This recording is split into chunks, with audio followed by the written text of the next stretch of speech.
because at the end of the day, this is the lifeblood of our business. It's our content. Morning, everybody. It's officially Christmas. Merry Christmas. Gotta start saying Happy New Year. Almost 2021. Appreciate y'all spending some time with me over the holidays. Today, just because I'm running into my own issues with this, and that's what MattyAds is all about, we're gonna spend today talking about tips for hiring your content writers and tips and things to look out for when working with these freelance writers. Because at the end of the day, this is the lifeblood of our business. It's our content. All right, so today is really about hiring writers and what you need to look for. The reason I'm bringing this up is, we got about 12, 15 articles on the website now. I'm contracting with, call it 10 different writers on Upwork. And at the end of the day, I'm running into a couple issues. I would say by and large, it's been pretty good. I think before we even jump into this, the number one thing you can do when hiring your writers is building out a framework and writing the first couple of articles yourself. All right. So when you're thinking about your business, you need to be the expert writer, even if it's not your day job, because you can't go and then hire somebody and tell them what to do and then get mad if they don't have that same vision as you, because you have to lay that out for them. And so that's what I've been putting into place. And I think by and large, it's been successful. There's still a lot of work that I'm doing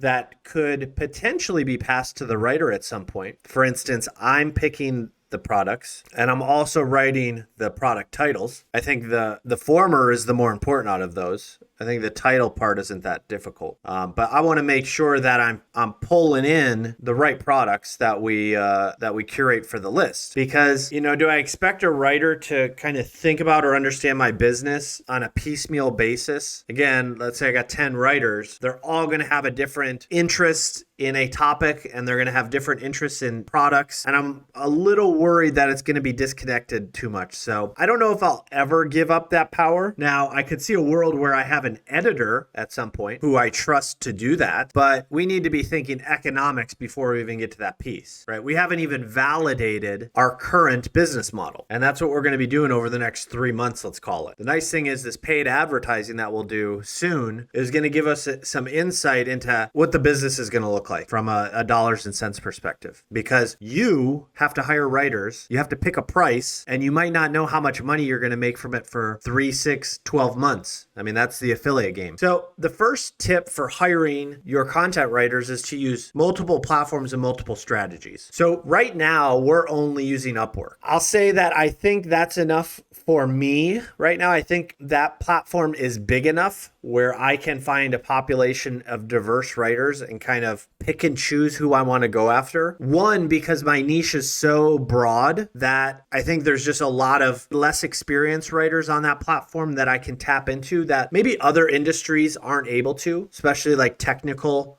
industries or B2B industries. So I would say, think about where you're at with your business and what industry it's in. You might have to use multiple platforms to hire and diversify your writer pool. But the other piece is important. I think outreach strategies matter, because the way that you target job opportunities for writers is going to dictate the quality and the writer that you end up getting, because they still have to apply. This is not something where you just go and say, I want you, you, and you. It's like, hey, I have this opportunity. Who wants to be a part of that? And I'll show you, originally, all right, we set up some templates early on, right, for Upwork. This is my outreach template. Have a strategy, right? My strategy is to be very transparent with the writer, tell them exactly what they're kind of getting into, what I need from them, and my expectations from them. I don't leave anything to be ambiguous. And the step past this, once I've already connected with a writer, is very transparent as well. I give them feedback. I say, hey, I didn't really care for this, and here's how I refactored it. And I just give them a little nudge if I want to continue working with them. Not in a bad way, but more in like, hey, like for my business, we need to write it like this. Let me know if you're interested in another article. So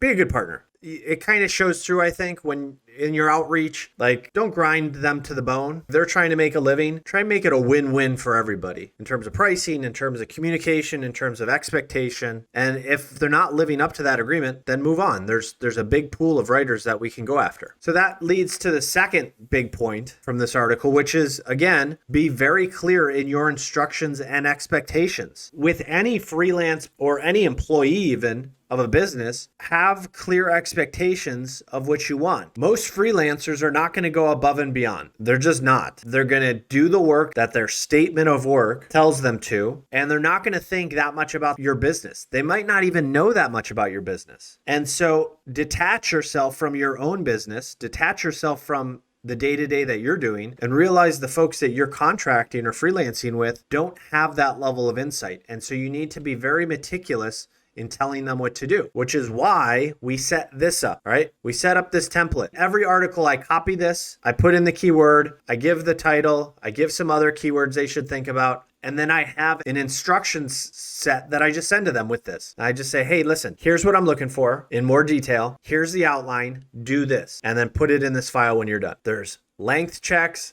there's instructions, there's samples, there's more samples. So put the effort up front to tell them exactly what they need, give them a really strong content brief. I'll be honest, like if a writer sends me something that's bad, I just go in and fix it. And then I just end the relationship with the writer because the quality just wasn't there. And so what am I going to do? Going to tell them, hey, go rewrite this whole thing and then hopefully it'll be better this time. It's just not worth my time. I'd rather just go in, spend 20 minutes really quick and fix it. Do your research. To an extent, you can research your writer. We ask them questions going into this. We have them answer, what are you really interested about this opportunity? We have them send a cover letter. They have a profile, and we can look at all of that stuff, right? And then there's ratings and dollars that they've earned on the platform. And so all those things come into play. But I'll just be honest, like it's going to throw you for a loop. The first writer I hired, I thought had great stats and a great about us and great cover letter and everything. And the article was mediocre. I'm almost positive they just farmed it out to somebody else overseas and then edited it briefly before they sent it to me, which is fine. I mean, like I'm not knocking the game. The quality just wasn't there for me. And so I cut them. So you can do as much research as you want. At the end of the day, like you're going to have to test out 10, 20 different writers and you're going to stick with the few that are really strong. So we'll skip to number 5 here, which is, it's a good piece of advice. For me, every article is a test. At the end of the day, I need consistency and every article is important for my business. And so if somebody mails it in after they had done great work, I'm going to ask them, hey, like what changed in this piece? Why did the tone change? Where did the detail go? That hasn't happened yet, but for your business, don't let people mail it in. Here's what I'm not going to do. I'm not going to go in and say, hey, will you write this article for me either free or on the cheap so I can test you? 1, I don't think that's good partnership. 2, I want my prices to be consistent. I don't know what my business economics are yet. You might not either for your business. And so I can't go out there and I can't pay double for a different writer just because I don't know what really matters for the user, for the reader. I have my own bias when it comes to what sounds good, what looks good. Sometimes I'm less concerned about a writer's sentence structure because they have a really strong tone. It's just very personable. Whereas other writers who don't have that tone, that are a little bit more robotic, I'm worried about the structure. I'm worried about where the commas are. I'm worried about run-on sentences. And so you have to develop your own feel for each writer. So what are the tips for hiring a great writer? Well, writing quality is paramount. That's number 1. Don't just settle for good writing. To a certain extent, that's true. I also know that I'm not paying top dollar. While I agree that quality is paramount, I'm not looking for the next whoever, right? The next big author to be on my writing team. I'm looking for somebody who's passionate about what they do, who's looking for an opportunity, right? And we can try and work out a little arrangement between each other. Back of the hand math on my end, I think they're probably making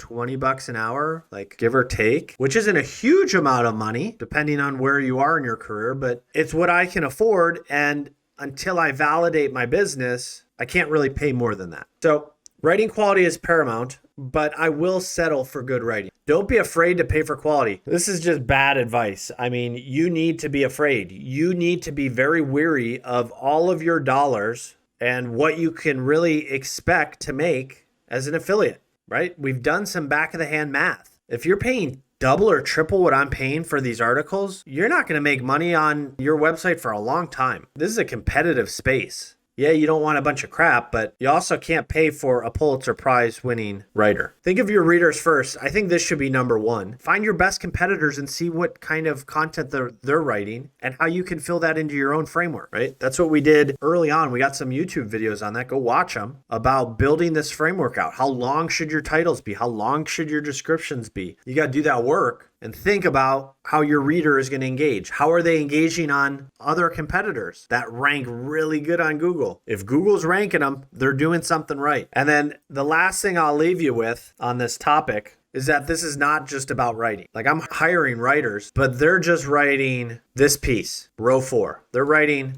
the description. There's a lot more that's going into this. All the keyword research to figure out which keywords to go after, evaluating Google SERPs to see how many products we should even list, then looking at all the competitor pages to see how their content looks, what you should write for, and then researching what you're going to write about, and then coming up with the titles there. And then that's when the writer comes in, writes the description. And then what happens after that? I got to check copyright. I got to check spelling. I got to check grammar, sentence structure, readability, flow, tone. I got to be the editor. Writer's done after I pay him. There is more to this than just getting a piece of content out. That's the easy part.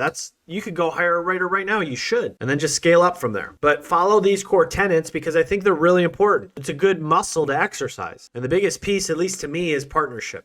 You don't want to be somebody nobody wants to work with. Go out of your way to be generous and be kind to them, especially with everything that's going on in the world. Step in when you need to, but be a good partner. So I think we covered a lot on hiring your first content writer, or some tips for working with content writers. I definitely think you can do it, especially if you already got your website built. So go out there and do it. And let us know how it goes. Let me know if you have any questions, comments, or other feedback that you would share with me. And do not forget to hit that like and subscribe button. I think all the kids say slam that subscribe button. And I hope you have a fantastic Christmas. We'll be back tomorrow and all weekend long here at MattyAds because we're building businesses every day at MattyAds. So thank you all so much for joining. Merry Christmas. Hope you have a great holiday. Bye-bye.